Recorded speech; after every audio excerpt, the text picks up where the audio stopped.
Welcome everybody. I'm Professor Adrian Miller, Provost Chancellor Indigenous Leadership here at Charles Darwin University, and would like to welcome you all here at a very special and important event at this university. Some general housekeeping. Could I ask you to turn your mobile phones to silent, please, or turn them off if you like. Thank you. There's restrooms within that facility over there if people need them, and please make your way there if you need to. And if there's a fire, just follow me, I'll be the first one running away. I would like to begin by a few acknowledgements. And firstly, acknowledge that this event is on Larrakia land. And I would like to acknowledge the Larrakia people, their ancestors, both past and present, and ask Billawara Lee to perform a welcome to country. Bachi Demangwat Darandara, good evening everyone. Thank you for the respect you show us, the traditional custodians of the land we gather on today. Did you realise that when you ask a traditional custodian to do a welcome, you are showing respect to the First Nation peoples of the land and their ancestors? Tonight I give special welcome to dignitaries, special guests, my brothers and sisters from other First Nations, colleagues, especially other elders who are here tonight.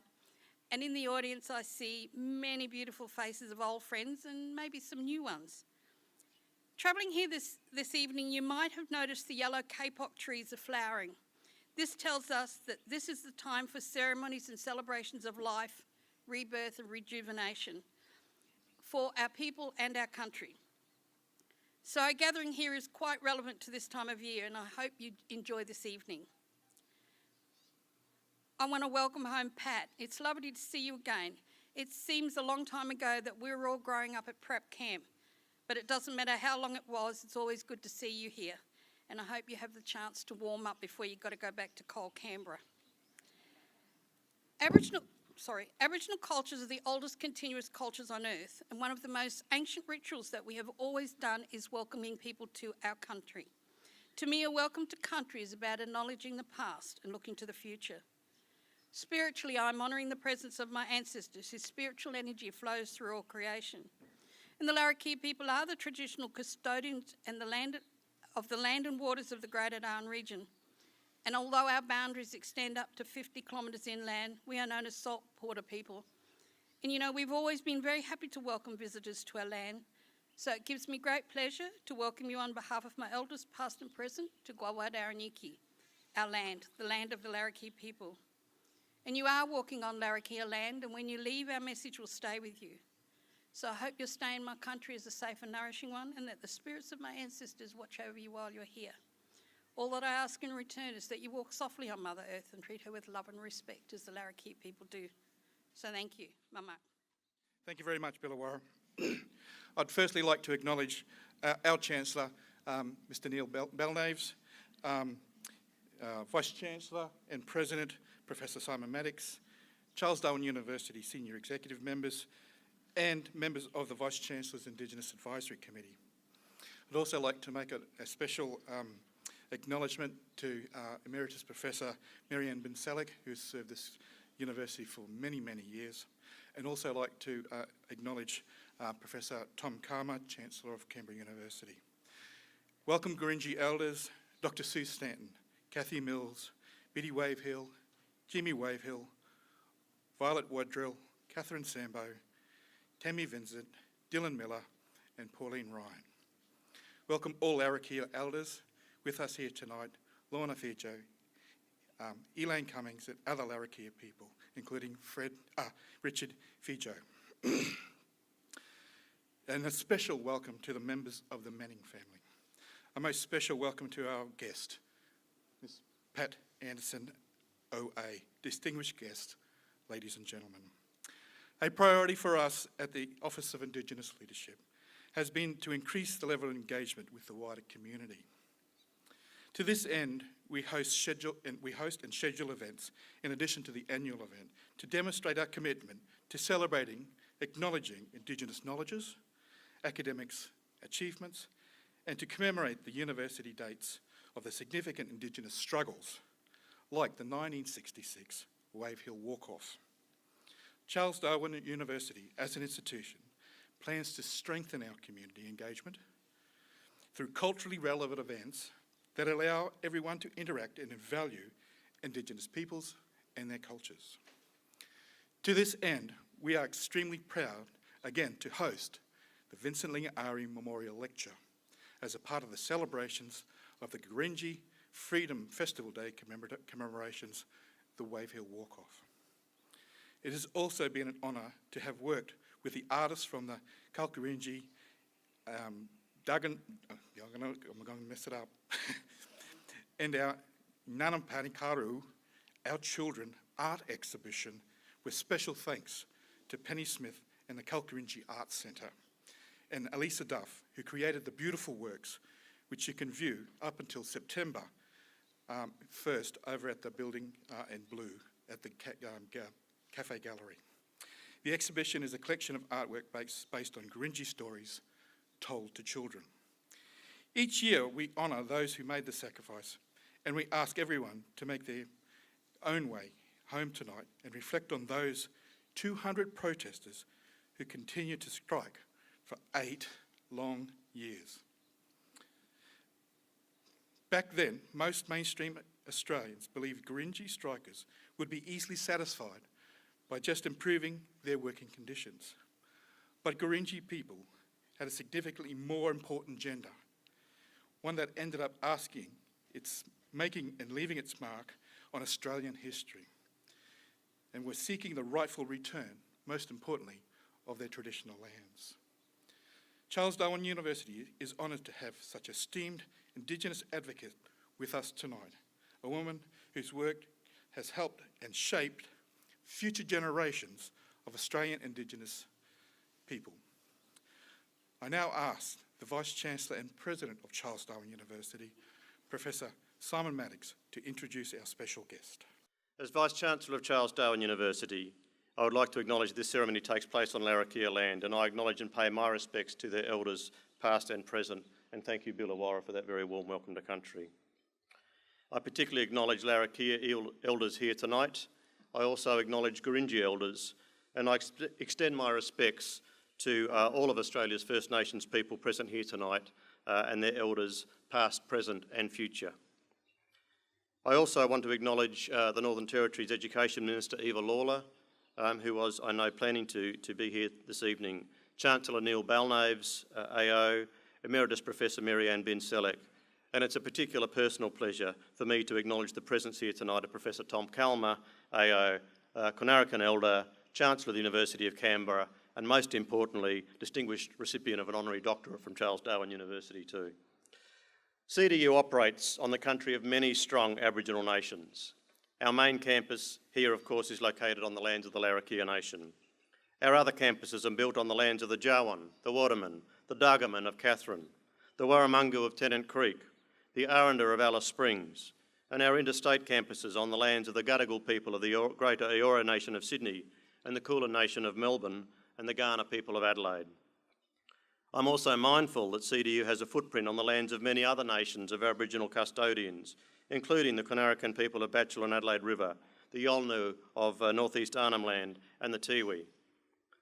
Thank you all for joining us here tonight as we not only host our 17th Vincent Lingiari Memorial Lecture, but also to join us in celebrating the anniversary of the Wave Hill Walk-Off as part of the Gurindji Freedom Day Festival commemoration events.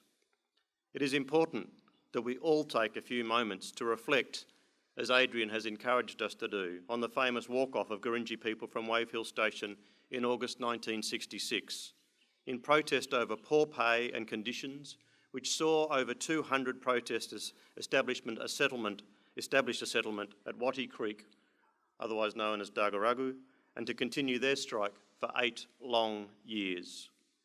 During that strike, Vincent Lingiari toured Australia to raise awareness of the issues faced by his people and to lobby politicians for recognition of Indigenous rights.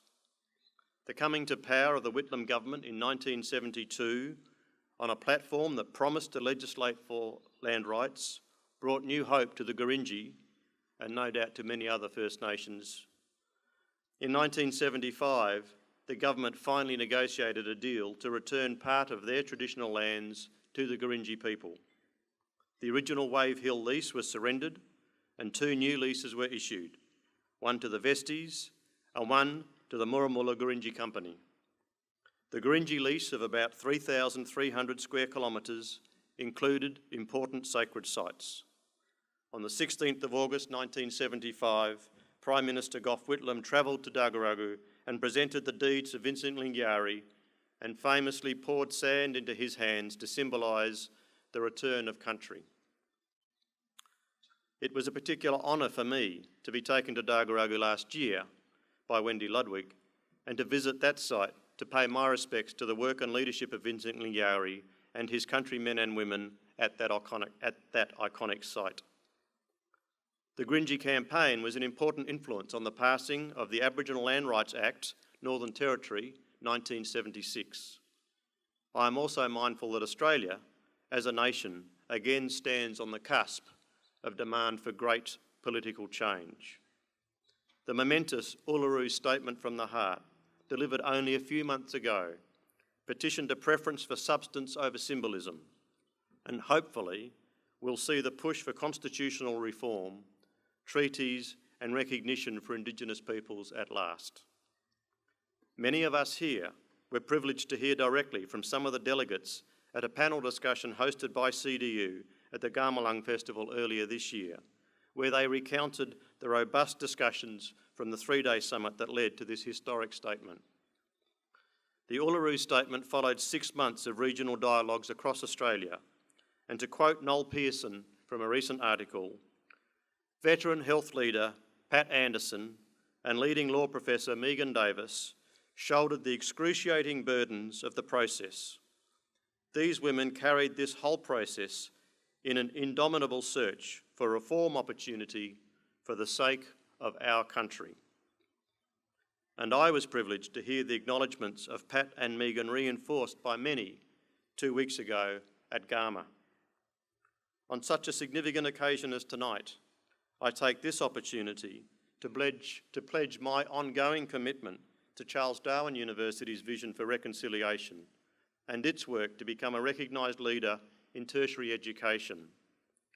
We, as a university community, will be judged by what we do and by what we don't do. This university has as one of its core elements in its strategic plan an emphasis and commitment on delivering to Aboriginal peoples their knowledges, their wisdoms and their teachings. This is an important personal commitment for me. There has been much work done already, but there is still so much more to do to ensure that organisational change occurs in a way that due respect and importance is attributed to the wisdoms of Australia's First Nations peoples. Together, we can achieve the goals of our strategy. This lecture is one small but very significant commitment to this work. Before I introduce our guest speaker, I would like to acknowledge the work of our staff from the Office of the Pro-Vice-Chancellor, Indigenous Leadership, and the events, media and facilities teams for their contributions to making this special event. Without your work, coordination and choreography, we wouldn't be here, so thank you. And now to our special guest. Tonight we are honoured and thrilled to have with us as our 2017 Vincent Lingiari Memorial Lecturer, the one and only, the inimitable Pat Anderson AO.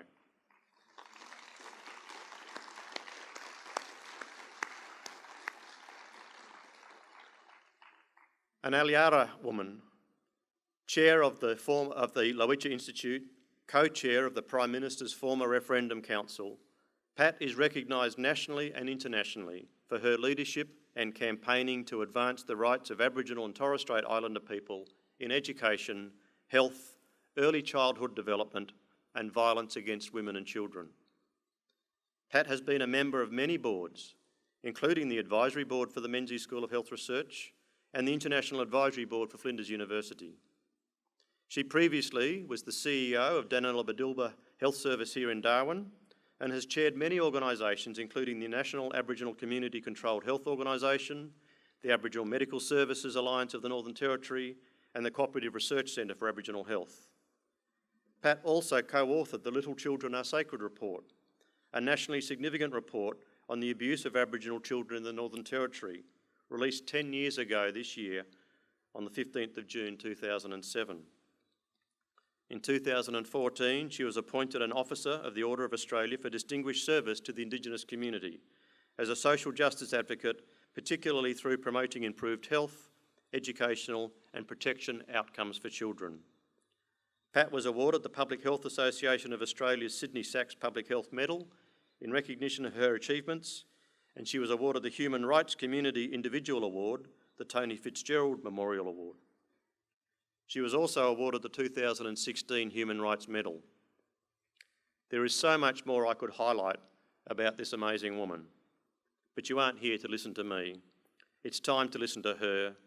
Ladies and gentlemen, would you please join me in welcoming to deliver the 2017 Vincent Lingiari Memorial Lecture, Pat Anderson. Good evening.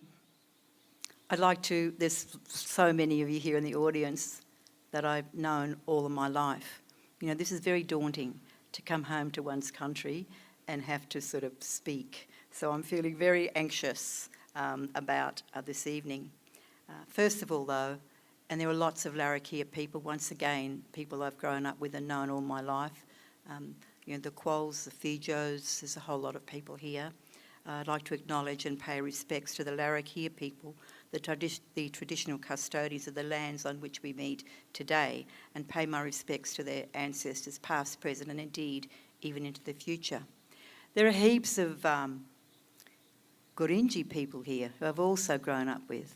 The McGuinnesses, the Cusacks, a whole lot of people here as well, and other people like Tom Kelmer, whose family used to live at Kamali Creek. So this is like old home week. And of course, Mary Ann and the Adams family, lots of prep camp families here, and I'm going to talk about prep camp a little bit today. So, and also I'd like to acknowledge the university, or not acknowledge them, but thank them for giving me the honour to deliver this amazing lecture that they do every year. I feel very honoured and privileged to have been invited to deliver this today, so it just adds to my burden of distress. I'd really like to also acknowledge Wendy Ludwig, who I think might have planted the idea here that I might be someone that the university should consider. So thank you, Wendy, for putting me forward. But tonight, however, we are here to honour the memory of Vincent Lingiari and his leadership in the 1966 Wave Hill strike. I'll return to the story and to the place of the Gurindji in the contemporary struggle for the rights of Australia's First Peoples shortly. But first, I'd like to share another story with you, a personal story. This story is from the 1950s, a decade before the Wave Hill walk-off, and it is set at Prep Camp, a few miles from here in a suburb now called Stewart Park, where I and my sisters grew up with our mum and dad, and many Prep Camp people here as well. For those who don't know the history, Prep Camp was home to many Aboriginal and Torres Strait Islander families in those harsh post-war years. Many of those families had a stolen generation heritage, with the parents of Prep Camp families having grown up in the nearby Carlin compound.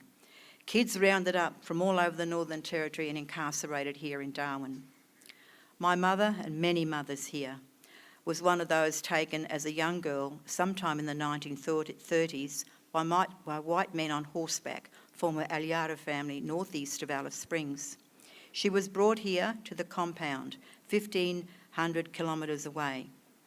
After growing up at Carlin, she was sent to work as a young teenager on a farm on the other side of the Darwin Harbour near Balluin. Later, she met my dad, a Swedish merchant seaman who had jumped ship in Fremantle and made his way to Darwin. They married and settled at Prep Camp. My story is from when I was about 9-10 years old, when I was in grade 3 or 4. Like almost all children from Prep Camp, I and my sisters attended school, like you all did, without fail. School attendance in those days was non-negotiable. We all just went. Every year, the class would have a Christmas party and at the end of the final term, and the idea was that all the kids would bring food or a plate from home. I was excited because I knew my mum made the best sponge cakes ever, great, high, fluffy things. I pictured myself taking one of these cakes into school. I was a bit vain and wanted to show off what a great cook my mum was. But when I asked her to make the cake, she flatly refused. No matter what I said, how I nagged her, she just said no. Finally, in frustration, I had one more attempt. I said, "Why won't you make one of your cakes and let me take it to school?" She hesitated for a moment, and then she said quietly, "I don't like white people eating my food." I knew immediately from the way she said it that not only was this the end of the argument, but also that she was telling me something more. I can still see and hear her face today. I haven't forgotten this. Although I didn't understand how at the time, but it was clearly important. And so I trudged off to the Christmas party with a packet of store-bought Arnott's biscuits, while all the other kids brought scones, cakes, biscuits, baked by their mothers, none of which, I might add, were as good as my mum could have made. Now, this sounds like an ordinary domestic family event, and of course it is. But, like so many stories that are part of every Aboriginal family in this country, there's a lot packed into this little scenario. For a start, how did my mum get to be so good a cook? I see now that her skill with cooking was something she had learned from the white women she worked for as domestic unpaid labour. Her ability to cook a beautiful sponge cake was a direct consequence of the policy of assimilation by which all Australian governments aimed to eradicate us as distinct cultural groups. At the same time, there were other skills that were withheld from her and so many other stolen generations of people. Most importantly, growing up in Carlin Compound, she was never taught to read and write. Despite the rhetoric about Aboriginal children being taken away to improve their chances in life, literacy was one skill that the administration clearly thought was of no use to a young Aboriginal woman. That much is clear from our history. However, on a personal level, much about my mother's motivations in the story about the cake remains curious to me. Did she not want white people to eat her food as an act of defiance? Was it a reluctance or refusal to place herself in a situation of being judged by them? Was it her own brand of passive resistance? I don't know. However, I do know it was a profound moment in our relationship as she revealed something of herself to me. And as I said, this moment has stayed with me over all these years. And I believe this little incident points to the great gulf of experience between Aboriginal and non-Aboriginal Australia. It points towards an experience carried by so many of our families, the experience of having been treated unjustly, but of that injustice not being acknowledged. This experience has been analysed by Jill Stauffer in her 2015 book entitled Ethical Loneliness, The Injustice of Not Being Heard. Stauffer describes the profound isolation and loneliness that arises as a consequence of such an experience, calling it ethical loneliness. She says that it is, and I quote, a condition undergone by persons who have been unjustly treated, who emerge from that injustice only to find that the surrounding world will not listen to or cannot properly hear their testimony.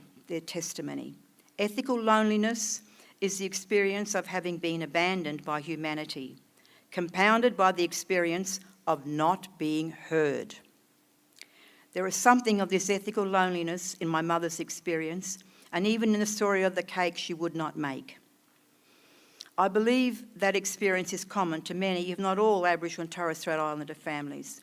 It stems from the complex, often damaged and damaging relationship between First Nations and those who colonised this place from 1788 onwards. Much of that damage remains embedded in the relationship between Black and White Australia. This nation has never properly dealt with that damage. It has never properly acknowledged it and acted upon that acknowledgement. I believe we are all now in 2017, all of us over 18, in fact this generation, have a historic opportunity to do that, to begin the process of repair, to reset that relationship on a foundation of equality, justice and truth. That opportunity is presented by the prospect of genuine and substantive reform to the Australian Constitution, and that is the topic I want to talk to you about this evening. I'd like to take you on a journey that I have recently been on as a member of the Referendum Council, which was tasked with making recommendations to the federal government on constitutional reform. I would like to share with you our experience of the unique regional dialogues with our First Nations peoples and communities around the country and what we heard, culminating in the National Convention of First Peoples at Uluru in May this year and the Uluru Statement from the Heart. And most importantly, I want to describe the 3 essential demands to come from this process, which I summarise in these 3 words: voice, treaty, truth. Before we trace that journey from the world of prep camp in the 1950s to where we stand today in 2017, I would like to acknowledge the importance of the Wave Hill walk-off in 1966 in our history. Mr Lingiari and the other Gurindji men and women first walked off their jobs on the Wave Hill station to demand fair pay and conditions, but ended up sitting down at Waddy Creek and demanding the return of their traditional lands. They were demanding proper acknowledgement of the injustice done to them and proper restitution of the harms done. In doing so, they began the modern land rights movement, the modern age land right movement. But they were also reasserting the struggle for self-determination, as summed up so elegantly by Mr Lingiari himself when he said, "We want to live on our own land, our way." In those 9 words, he captured the essence of what has been and continues to be the central demands of our First Nations since almost 1788. First, recognition of our sovereignty, never ceded, of the land of the country. Second, acceptance of our right to continue in our own unique and diverse cultures. The Gurindji and Mr Lingiari powerfully reasserted those demands, just as our First Nations have done since the beginning of the colonisation of Australia, and just as we continue to do so now. This year, 2017, is the year of anniversaries of events which built upon and extended the rights of First Peoples as so clearly stated by the Gurindji. Today, this is just some of the anniversaries this year. 50 years since the 1967 referendum, 25 years since the Mabo decision overturned the lie of terra nullius in 1992, and 20 years since the Bringing Them Home report in 1967. It is also, crucially, 10 years since the intervention was unleashed on our communities here in the Northern Territory. The intervention was a counter-revolution, the attempt to turn back the clock to the times before the Gurindji and Wave Hill and the 1967 referendum and all the other achievements. The intervention was the attempt to take us back to the world of prep camp in the 1950s, when the powers of the nation state reached into every aspect of how we lived our lives. Now, 10 years on, it is clear how profoundly and utterly the intervention and the thinking behind it has failed. It continues, however, to create much heartache and pain. As John Lawrence in his recent Castan Centre address has stated, 10 years on, the Northern Territory jails more people per capita than any other country in the world. The overwhelming majority of those incarcerated are Aboriginal. The number of children being removed from their families is soaring. It rose by an average of 16% per year between 2011 and 2015. This frightening increase is entirely due to the removal of Aboriginal children from their families. Family violence is out of control. These figures, which many of you know well, are profoundly disturbing, and there's many more, of course. But what they do is that they demonstrate the tsunami of anger, frustration, despair and sadness that is engulfing our communities and our families. These types of figures are echoed across the country. They reflect the kind of intervention thinking that has informed policy making over the last 10 years, based on the idea that the nation state, knows what is best for us. Let us remember that the intervention was trumpeted by all instigators as necessary to protect Aboriginal women and children. It marked a shift in policy making, not just here, but across the country. Intervention thinking sees self-determination as a failed idea and blames us for the situation in which we find ourselves. It believes that we do not have anything to offer, that we are at best risks to be managed. It ignores or condones or covers up the abuse of young people in detention, or our lack of housing, or access to education, all the story, you know that. And I say again, it has utterly failed. We can see this through the statistics, but more importantly, through visiting many of our communities and listening to the experience of Aboriginal and Torres Strait Islander peoples over these last few months. I've been working in this field most of my adult life, and I can honestly say that I've never seen things so bad. And this has to change. We now sit in 2017 at what I believe is a critical juncture in our history, not just for the First Nations, not just for us, but of this country, but for the whole of the nation state. 6 weeks ago, the Referendum Council, of which I was co-chair, handed a report to the Prime Minister, recommending what constitutional change should look like if it is to be acceptable to our First Peoples. The report documents what we were told in a series of regional dialogues with Aboriginal and Torres Strait Islander people and communities across the country. Going out and talking to Aboriginal and Torres Strait Islander people was our first priority under our terms of reference. It was a cross-section of people we spoke to. We didn't go out and speak to every one of the 700,000 plus Aboriginal and Torres Strait Islander people, but it was a diverse collection of people from across the country, rural, remote and city. These 12 regional dialogues were held from Thursday Island to Hobart, from Perth to Ross River outside of Alice Springs to Sydney and Melbourne, and people came from the regions to those particular centres. We also held a one-day information session in Canberra. Each dialogue was attended by around 100 people, including traditional owners, representatives of local organisations and other individuals. Each was held over 3 days to allow full consideration of a number of proposals for constitutional reform. It was the same agenda, same format, same time, all across the country. And we needed to have that kind of process. It was a deliberative process, but so as we could measure in some way, almost empirically measure what people were telling us. That was really important.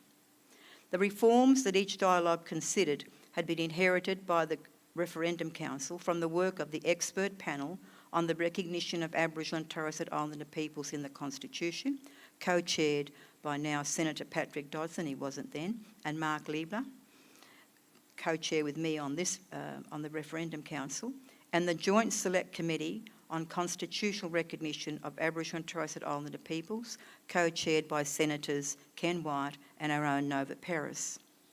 These were, first, a statement acknowledging us as the first Australians, or First Peoples, either inside or outside the Constitution. Second, amending or deleting that part of the Constitution which empowers the Commonwealth to make laws for Aboriginal and Torres Strait Islander peoples. Third, inserting a guarantee against racial discrimination into the Constitution. And fourth, deleting that part of the Constitution which contemplates the possibility of a state government excluding some Australians from voting on the basis of their race. The dialogues also considered a fifth option, and that of a First Peoples voice to be heard by Parliament and the right to be consulted on legislation policies that affect us. The dialogue process was unprecedented in Australia's history. Never before have we as First Nations sat down across the country in such an intensive, structured manner to deliberate on constitutional matters, and it was a passionate process. Delegates grappled with the technical and legal implications of these proposals, as well as with their political viability. There were disagreements, there were even arguments.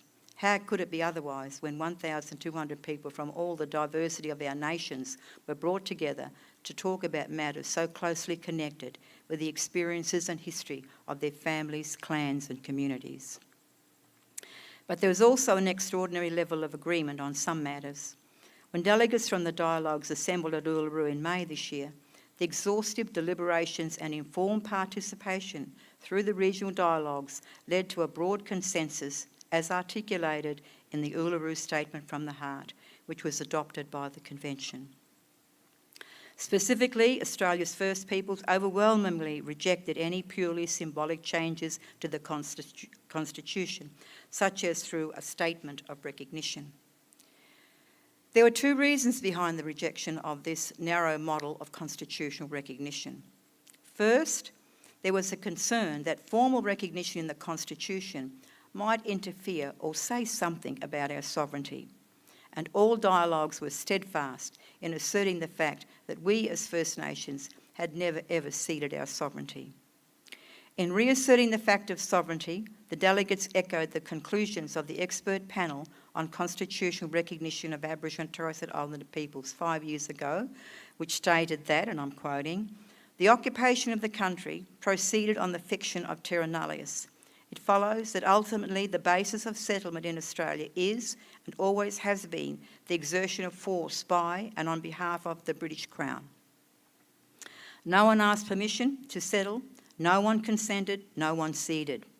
Sovereignty was not passed from the Aboriginal peoples by any actions of legal significance voluntarily taken by or on behalf of them," unquote.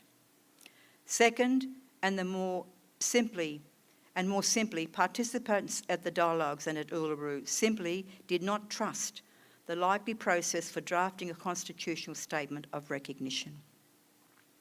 The concern was that by the time the lawyers were through with it, such a statement would end up being so bland as to be incompatible with the duty to recognise the difficult truths of Australia's past.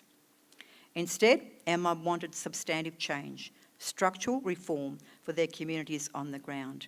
And if it didn't fit that criteria, they weren't interested. And this is where dialogue participants and the Uluru Convention showed significant agreement. There was overwhelming consensus around three proposals. First, for a constitutionally established representative body that would give First Nations a voice directly to the federal parliament. Second, for the establishment of a Makarrata Commission to supervise the making of treaties with us. Third, for a process of local and regional truth-telling which could form the basis for genuine reconciliation.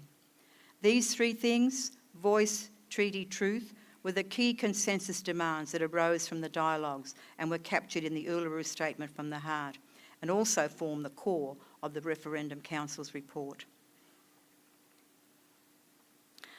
I'd like to now turn to each of these three crucial concepts and unpack them, give you my view why they are important, what they might mean, and how they might provide a pathway out of our current situation. This whole process was not an abstract notion or an intellectual construct.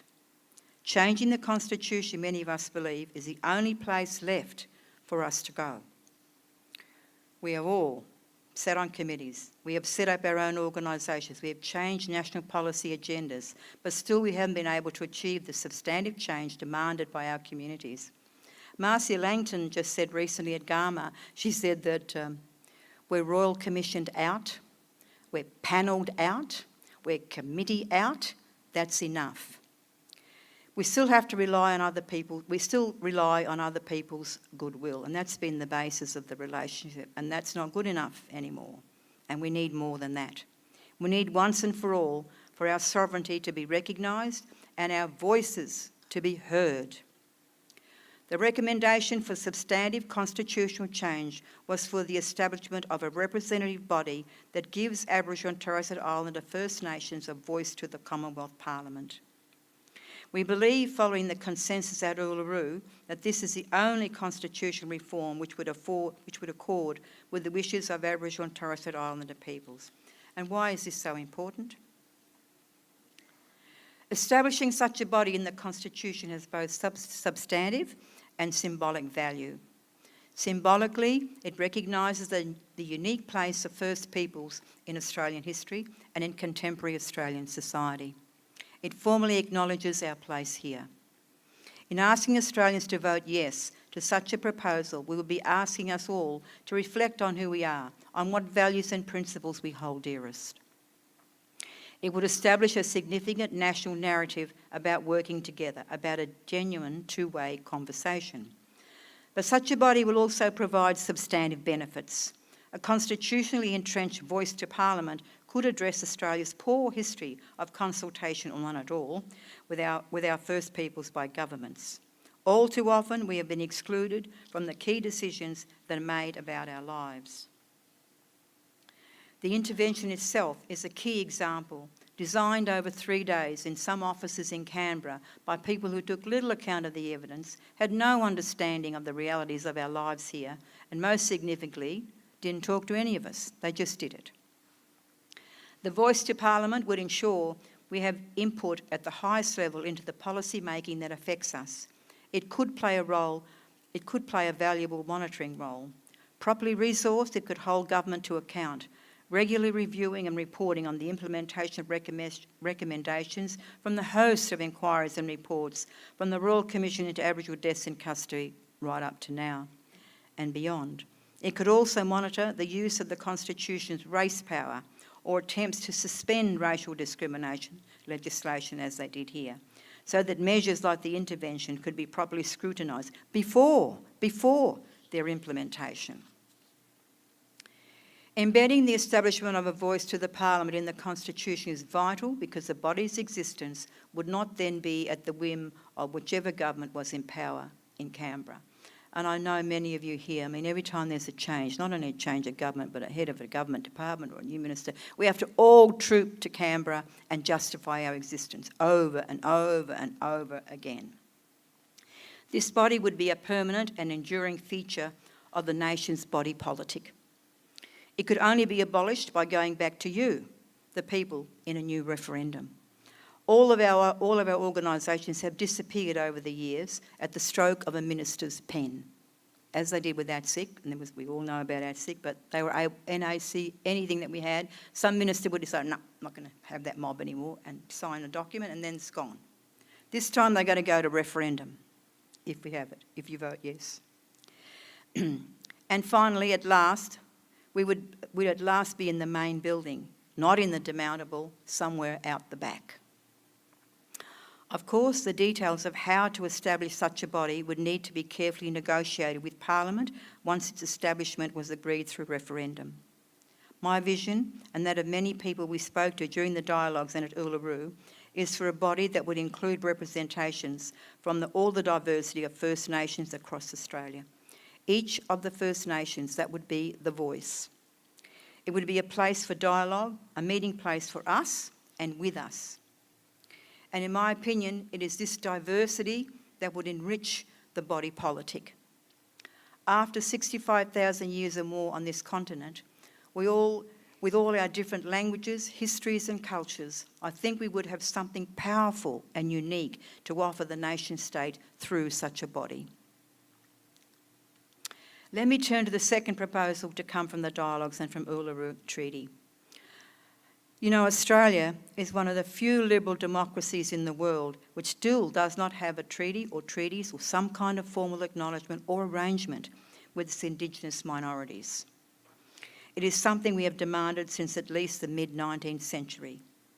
Despite the hard-won gains, such as through the Land Rights Act following the Gurindji walk-off and the Native Title Act sparked by Eddie Mabo, there is still unfinished business that we need to resolve.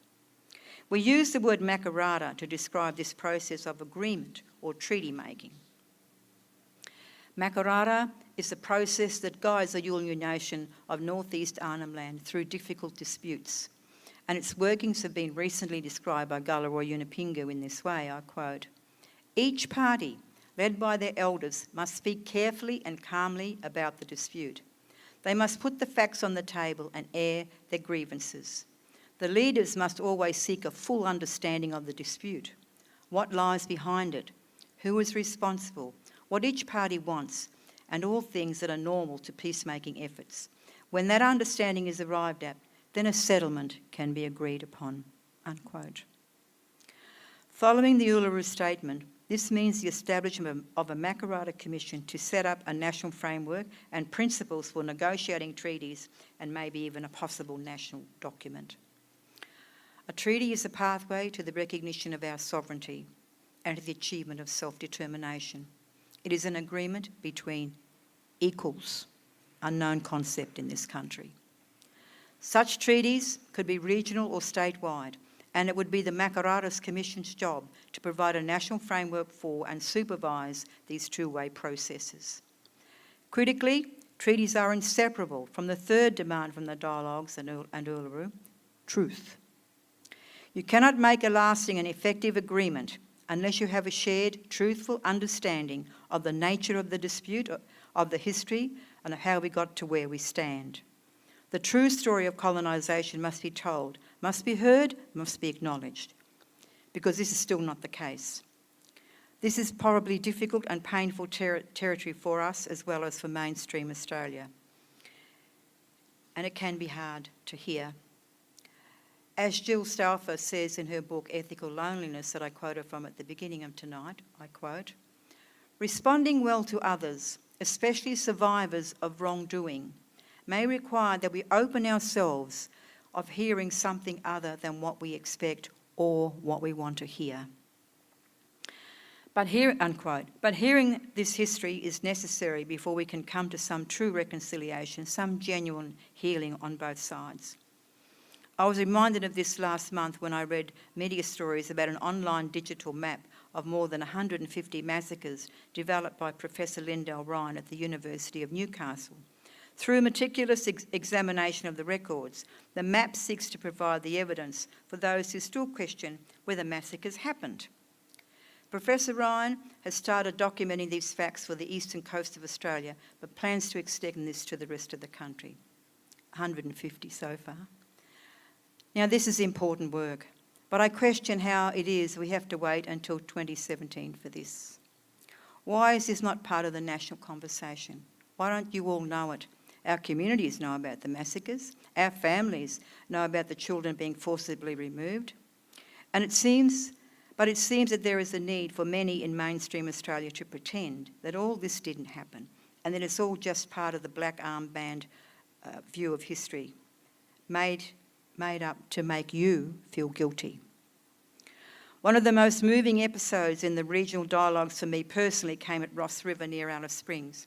There, the elders spoke of the distress they felt at the recent placement of a statue of the explorer John McDowell Stewart in Alice Springs to mark the 150th anniversary of his attempt to reach the top end from Adelaide. The statue was shown him holding a gun. The elders felt legitimately that this showed a painful lack of respect, given the fact that Stewart's journey led directly to a series of massacres in the region as control of the land was wrested from the traditional owners.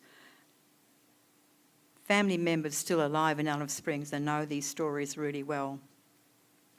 But however, let me be clear, this process of truth-telling is not about guilt.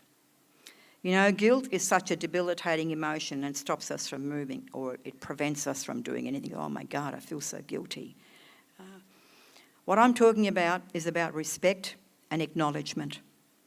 As one participant at the regional dialogues in Broome said, "We are people who worked as stockmen for no pay, who have survived a history full of massacres and pain. We deserve respect," unquote.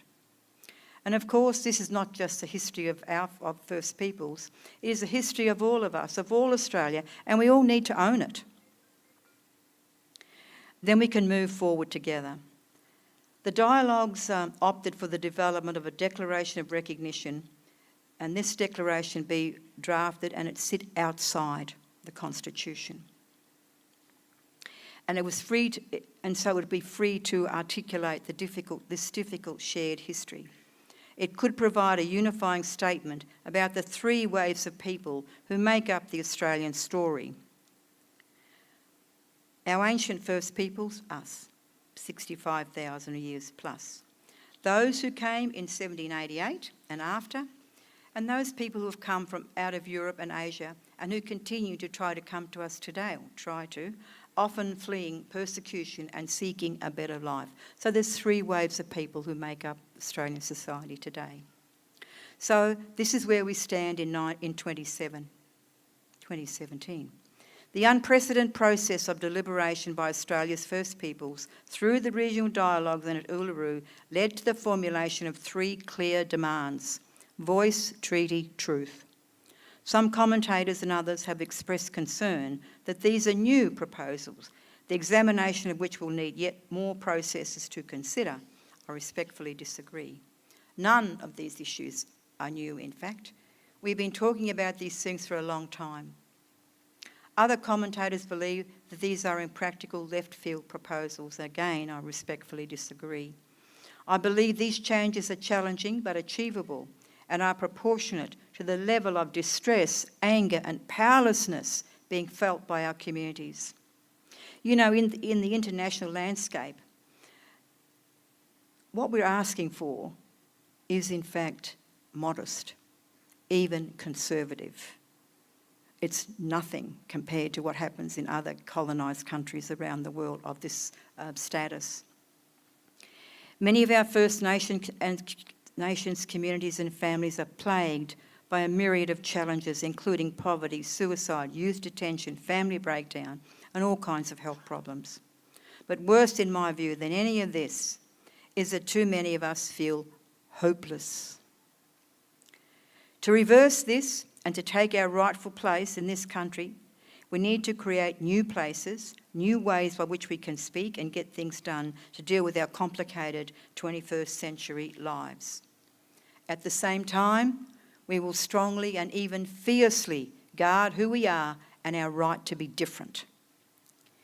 We need to create a future where we and our children and our grandchildren are recognised as having something powerful and unique to offer this nation.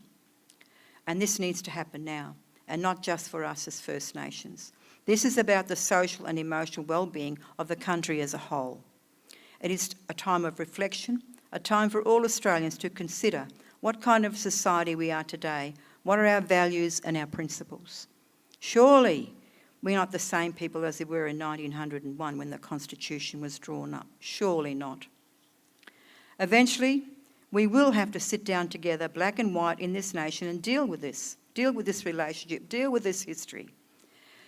For the truth is that this, after all, this really is our place. We, the First Nations, we're not going anywhere. They, the politicians, I suspect, can put it off for another 10 years, 20 years, 50 years. But eventually you will have to sit down with us as respectful equals and sort out this relationship. But right now, we have an opportunity, a roadmap for doing that. Simply this: voice, treaty, truth. And I want to add justice. Hear us, acknowledge us. Thank you for coming.